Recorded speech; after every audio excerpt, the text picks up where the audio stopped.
En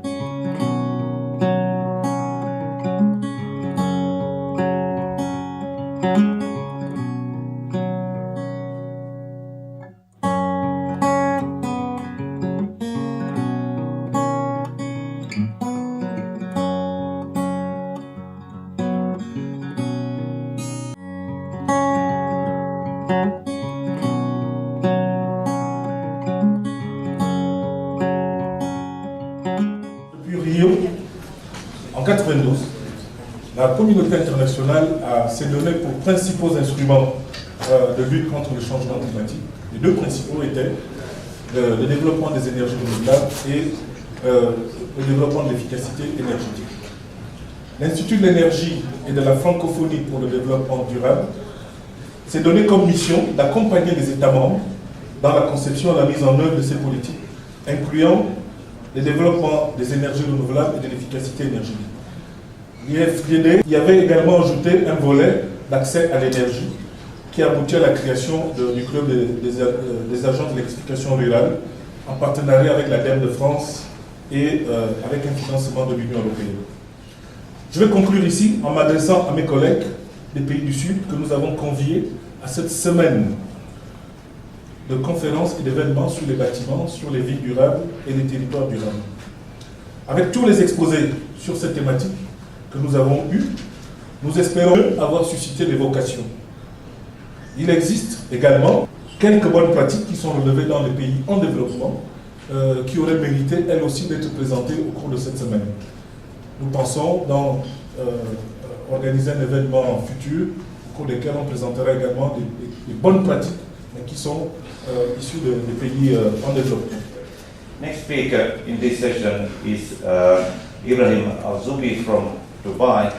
When I've been asked to talk about climate change action or lessons learned, and to talk about if we have any lessons in the United Arab Emirates, it was really tough for me what to share, but I'll share with you how we achieved or we accomplished the slides you've seen yesterday. We know what we don't want to be. We know we don't want to be like this.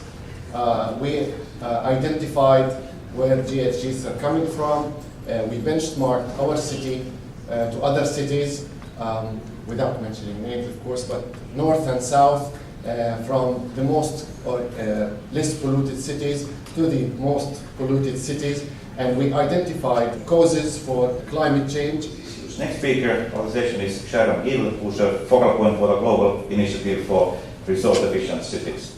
Now, the Global Initiative for Resource Efficient Cities goes beyond UNA. It is a partnership that aims to operationalize the urban metabolism concept. So what do we mean by that? So we're looking at how the flow of resources, such as water, energy, waste happens, goes in and out of the city. And this is not something new. What is new under the Global Initiative for Resource Efficient Cities is that we are attempting to see in a more concrete manner how this interaction between the resources happens. So we've narrowed it down to 6 key resources based on a series of regional workshops that were conducted all over the world, as well as a survey of over 100 cities on resource efficiency.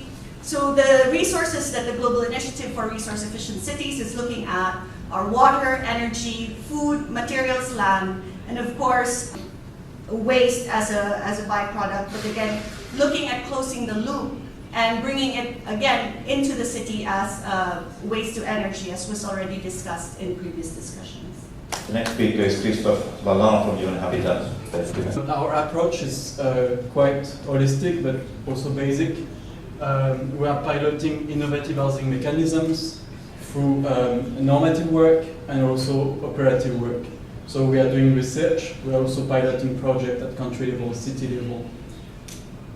What I will highlight is like the activities we are doing in terms of knowledge creation and sharing. This is a very important part of our work. And secondly, what we do in terms of advocacy by networking with our partners and by providing technical support and policy advice to countries and cities. So this is a very important momentum for Habitat, because we are working towards Habitat 3 next year in Quito. And for us, with our partners, it's also the moment where we are redefining the new urban agenda. So this diagram is showing the evolution where we are coming from since Habitat 2 in '96 in Istanbul, where we had a Habitat agenda was actually focusing on the provision of adequate shelter for all. To conclude this session's presentation, Professor Gupta will give a short introduction to the book that Christoph was referring to. This is the report that I have written for UN Habitat and UNEP on green building intervention for social housing. I'm just going to give you a taster on what's there, encouraging you to read it actually. Why did we do it? It's already been said, essentially to link the social housing sector of countries with green building interventions. Whether you are a developed or a developing country, social and affordable housing are going to be vital for development and other social reasons. So that is the main purpose of writing the report. We have identified policy instruments and looked at current situation and practice.